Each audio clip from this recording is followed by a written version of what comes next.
𝗙𝗲𝗵𝗲𝗿𝘁 الحمد لله رب العالمين اللهم صل على سيدنا محمد وعلى آله وصحبه وسلم.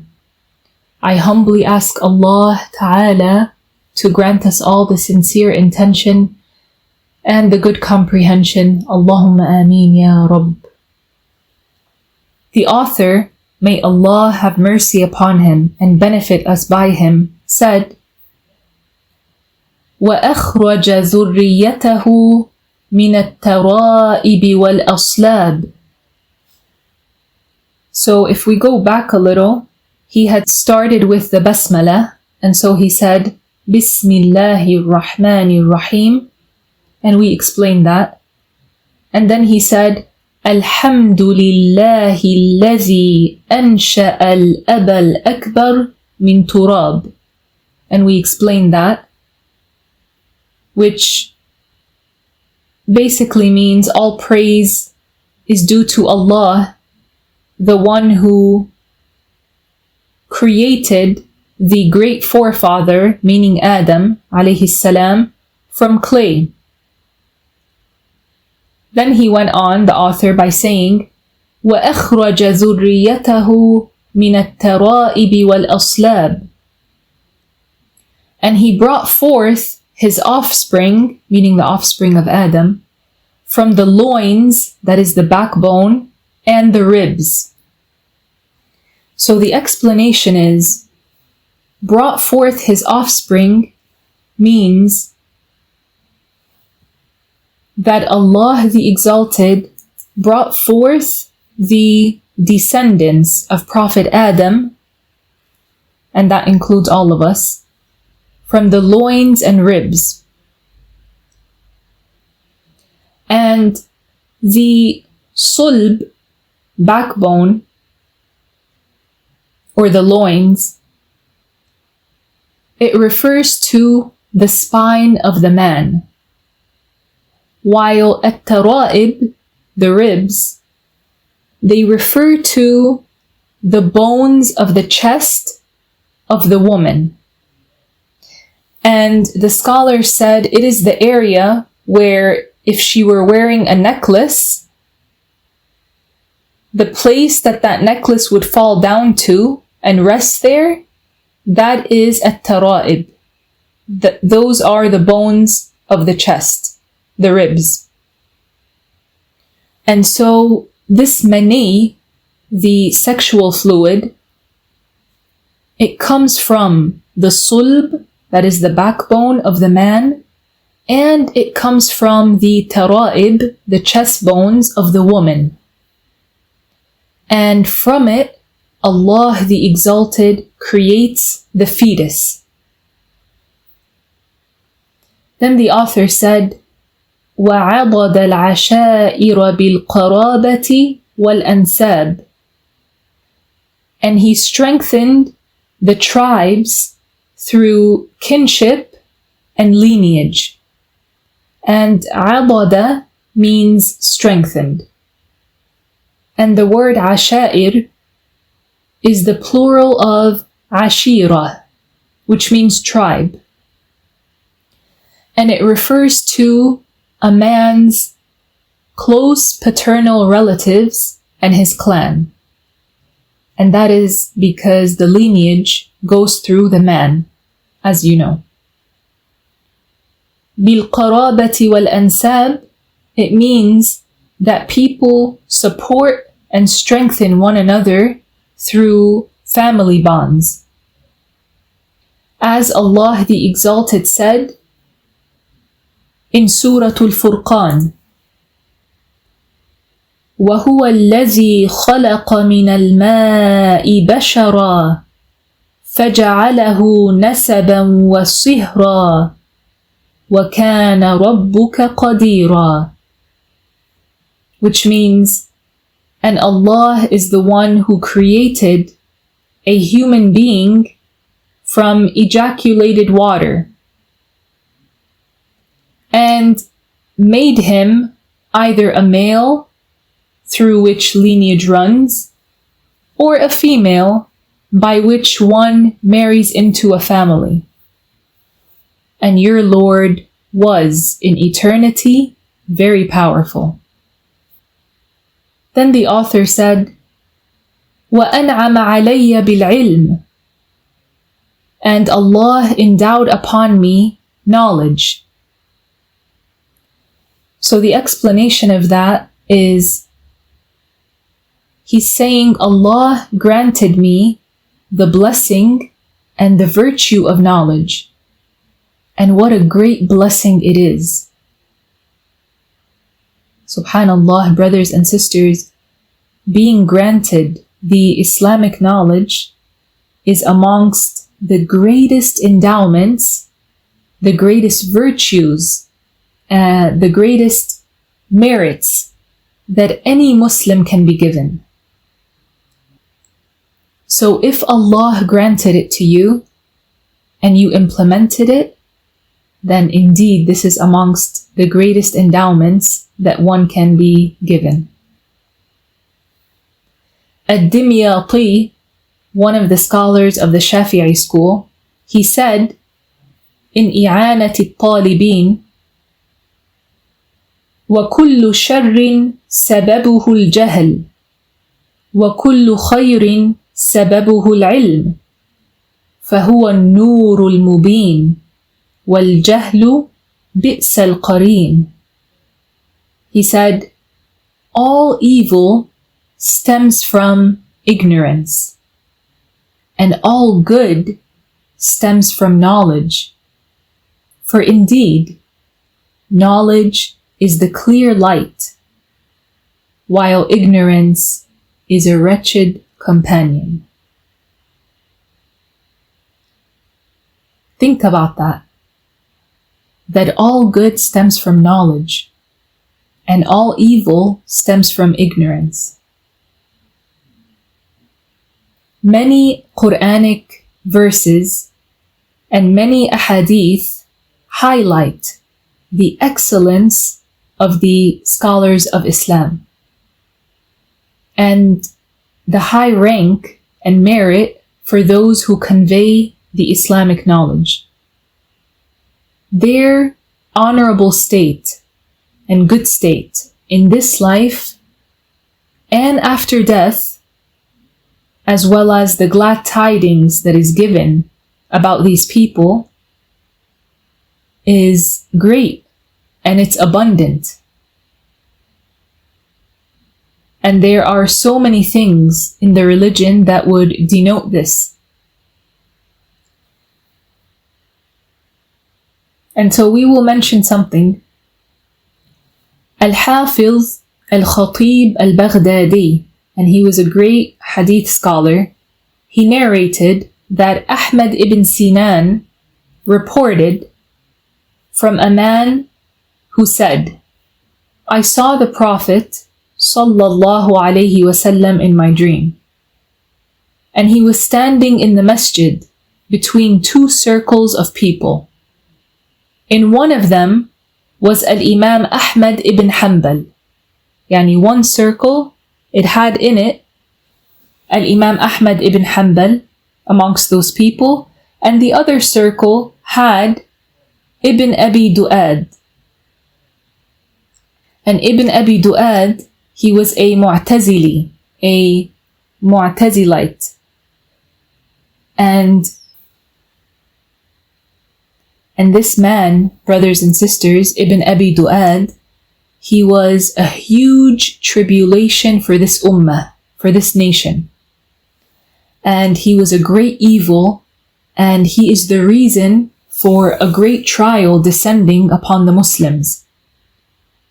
He was the reason for the affliction that descended upon Al-Imam Ahmad ibn Hanbal. If you know the story of what happened to this great Imam and what they did to him, this man was the reason for that.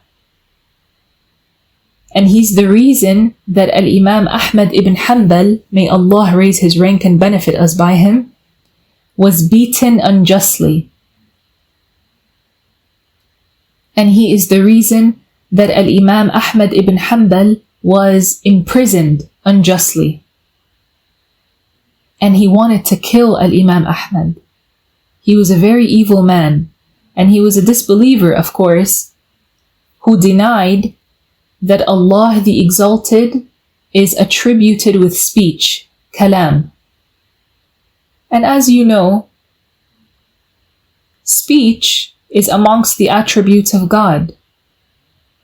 And the speech, the kalam of Allah, is not like the speech of the creation, of course. It's not created. It's not a language. It's not a letter. And it's not a sound. It's not like our speech. My speech is a sound. And I'm speaking in English right now, so it's a language. And you hear it as a sound. It's a sound. The speech of Allah is not a sound. And it's not a language. And it's not a letter. It's not like anything from the attributes of the creation. Now those Mu'tazila, they deny the attributes of God. They were not likeners, by the way. They didn't believe that God was in the sky, like the Mushabbiha. They were like, it might be said on the other side of the spectrum. Yani, you have the Mushabbiha, they went too far one way by likening Allah to the creation, and these ones went too far the other way by denying some of the attributes of God. But they were not likeners. They knew Allah existed without a place, and they said that. And we're talking about these ones who existed over 1,000 years ago. This is not something new. This is during the time of Al-Imam Ahmad ibn Hanbal. He is from the Salaf. He is from over 1,000 years ago. That time where people were much more knowledgeable than now, and they had a lot more pious people. And so those first 300 years after the migration of Prophet Muhammad sallallahu alaihi wasallam, these are the best eras, if you want. But that doesn't mean that nothing wrong happened in them. There were still people that came up with very strange things and contradicted things in the religion. They were just not as many as there are nowadays. These Mu'tazila, they didn't liken Allah to the creation. They knew Allah exists without a place. And they knew that you cannot imagine Allah. He's not a body. He's not a shape. He's not a color. They knew this very well. Very well. So in what we believe about this, they believed it too. However, they transgressed by denying some of the attributes of God. And so they said that Allah is not attributed with knowledge, nor speech, nor seeing, nor hearing. And they would say the Shahada and claim to be Muslim. And so they had a very big tribulation upon this nation. Those who claim to be Muslim but they contradict the religion, they are a very big evil for this nation, because ignorant people are sometimes caught by these people's traps. They are the reason for people going astray, because they say, we're Muslim, La ilaha illallah, Muhammadur Rasulullah. Imagine nowadays there are ignorant people that they would listen to anyone who just says the Shahada. Because they don't know. They think, oh, he said the Shahada. Or, oh, he has 1 million followers. He must be on the right path. And there are people that have very weak minds like that they think, oh, he has this or he says that. He must be upon the truth. And so, subhanallah, they led some people astray. So they claimed that if they say that Allah is one whose knowledge encompasses everything, يعني huwa alim, he is one who has knowledge, and he is also mutakallim, that Allah the Exalted is one who has eternal speech, and wahuwa 𝗙𝗵𝗵𝗿 that Allah Ta'ala is one who hears and He is one who sees, they said, well, if we say all of that, then that means that there is more than one God. And so they claimed that you can't say these things about Allah. And so they denied some of the attributes of Allah in a way that took them out of Islam. May Allah protect us. Which is ignorance, of course, on their part. So they caused a lot of tribulation.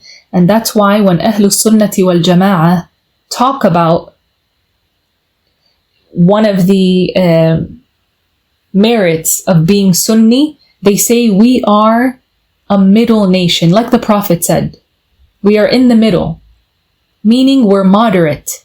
We are a moderate nation. We do not transgress this way and we do not transgress that way. We do not exaggerate and go here, and we do not exaggerate and go here. We do not exaggerate and deny the attributes of God, and we do not exaggerate and liken the attributes of God to His creation's attributes. We are a moderate nation. We accept the muhkam verses of the Quran. We accept the mutashabih verses. And the mutashabih verses, those verses whose apparent meaning might make someone think that Allah has a resemblance to the creation, we don't think that. We don't think that. We say, Allah revealed that, it has a meaning that befits Allah, but for sure it doesn't mean that Allah is like the creation. Without a doubt, we know that Allah exists without a place. Without a doubt, we know that Allah is not a body, that Allah is not a shape or something that has a size. He's not. He's not something that has a size or something that moves and goes up and comes down. This we know for sure. And subhanAllah, some people, they fall into these tests, if you want. And they either liken Allah to the creation or they end up denying some of the attributes of God. And so the Muslims, they are moderate. We accept what came in the religion. We do not deny the attributes of God, and we do not liken Allah to the creation. We worship Allah, the one who exists without a place, the one whom there is nothing like Him and He is not like anything. He exists as He always did, without a place, without a location, without a direction, without space, and without being something that has a dimension or a color or a shape. So what happened? Al-Imam Ahmad ibn Hanbal, he existed at that time, this great Imam. And he was the student of who? Al-Imam Ahmad ibn Hanbal was the student of Al-Imam Al-Shafi'i. He learned from Al-Shafi'i. Allahu Akbar. Imagine having Al-Shafi'i as your teacher. Or even Al-Imam Ahmad. Subhanallah. They were geniuses. These people were literal geniuses and pious with pure hearts. Subhanallah. So Al-Imam Ahmad ibn Hanbal, may Allah raise his rank and benefit us by him, he refuted that man, Ibn Abi Du'ad, that Mu'tazili. However, Ibn Abi Du'ad, he had a friendship with the Caliph of the time. The Caliph is the Muslim ruler. He's the one who rules over all the Muslims. So he had some type of friendship with him, subhanallah. And he went to him and he started affecting him in some cases, in some things, some religious cases. He was putting poison in him. And it wasn't these ones that we mentioned here, because when he mentioned these ones to him, the Caliph was like, no, you're not going to make me deny the attributes of God. He knew automatically that what Ibn Abi Du'ad was saying was not making sense. So they weren't these cases specifically, but he ended up affecting him actually in some other cases. So he had an effect now on the Caliph. And he told the Caliph, after now he's affected him, so he has like some control over him now. He told him, if you make Ahmad, meaning Al-Imam Ahmad, say these things, then the people will follow him. Because he made him think that something which was not true is the true way, is the correct way, and is the truth. And so he told him, now Ahmed is not saying that. So if you can get him to say it, then all of the people are going to follow him. Why? Because the people loved Al-Imam Ahmed. They knew he was a pious person, a righteous man, and one who fears Allah truly, and he was a scholar. They loved him, Al-Imam Ahmed. So he said, if you can get Ahmed to say this, you'll get all of the people because they're all going to follow him. So the Caliph called for Al-Imam Ahmed, and he told him to say what they wanted him to say. So Al-Imam Ahmed, he's a God-fearing man. He said, I won't say it. And it was something wrong. So he pressed him again. Say this. Al-Imam Ahmed said, I'm not going to say it. So they brought him someone to debate him. And what happened? Al-Imam Ahmed refuted that person. All while Ibn Abi Du'ad is standing there saying to the Caliph, kill him! Kill him! He is such and such. O leader of the believers, decapitate him, behead him. He was a very evil person, subhanallah, and he really did not like Al-Imam Ahmed. He hated him. He wanted to kill him. However, the Caliph, he didn't dare behead Al-Imam Ahmed. He knew that is taking it way too far. So he didn't do that. Even though this one is in his ear telling him, take his head off, take his head off. A'udhu billah. The Caliph, subhanallah, he found in the speech of Al-Imam Ahmed that which denotes truth and authenticity and correct knowledge. When he would listen to him, he would also get affected by some things that Al-Imam Ahmed said. So what did he do at the end? He imprisoned Al-Imam Ahmed. The Caliph put him in prison. He didn't know what to do with him, so he put him in prison. And subhanallah, he assigned someone to whip him day and night because he wouldn't say what they wanted him to say, which is something that you can't say religiously. And Al-Imam Ahmed was so strong. And subhanallah, they had, at one point in the story of Al-Imam Ahmed, they took him and they tied him up and they started whipping him really hard. And he did not want his pants to come loose and fall down and for his private area to be exposed to the people. He didn't want that, of course, because they had tied him. He couldn't do anything. And subhanallah, his pants came loose, but as an extraordinary matter for him from Allah, they didn't fall. Normally, they would have fallen if that happened, but they stayed up even though they came loose. Subhanallah, Allah protected him. So, that man that we were mentioning earlier, that they were narrating about, he said, I saw the Prophet sallallahu alaihi wasallam in my dream, and he was standing in a masjid between two circles of people. One of them had Al-Imam Ahmad ibn Hanbal, and the other circle had Ibn Abi Du'ad, that evil Mu'tazili that we were just talking about. He said, the Prophet sallallahu alaihi wasallam, he recited verse 89 from Surah Al-An'am.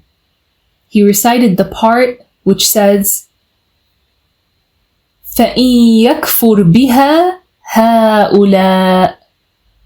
So if they have disbelieved in them, and the Prophet pointed to Ibn Abi Du'ad. So the Prophet is reciting this part of the verse while pointing to Ibn Abi Du'ad. فَإِن يَكْفُرْ بِهَا هَؤُلَاء.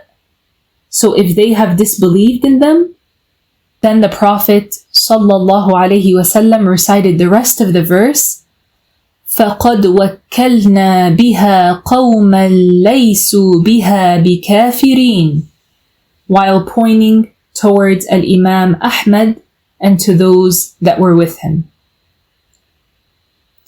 And this was a sign from the Prophet sallallahu alayhi wasallam that Al-Imam Ahmad was upon the truth. The fact that the Prophet recited that part of the verse while pointing at Ahmad, it was a sign that Al-Imam Ahmad is upon the truth and that other one is upon falsehood in a very bad state. And this dream was a clear indication of the superiority of the scholars of Ahlus Sunnati wal Jama'ah over the Mu'tazilites and those who deviated from the correct path. And there are many narrations that emphasize the honor of the scholars and those who transmit the teachings of the religious law, Sharia, highlighting their virtue, their lofty status, and their noble characters. For these people's praiseworthy qualities and their established teachings, they serve as a guiding light for the rest of us. And we ask Allah Ta'ala to benefit us through our love for them, to grant us life upon their path, these honorable, pious, knowledgeable Muslims, to allow us to die upon their creed, which is the creed of the Prophet and the creed of Ahlus Sunnati wal Jama'ah, and to resurrect us amongst their ranks. For indeed, Allah is all-knowing, He knows everything, He is all-seeing, He sees everything that can be seen, and He has power over everything.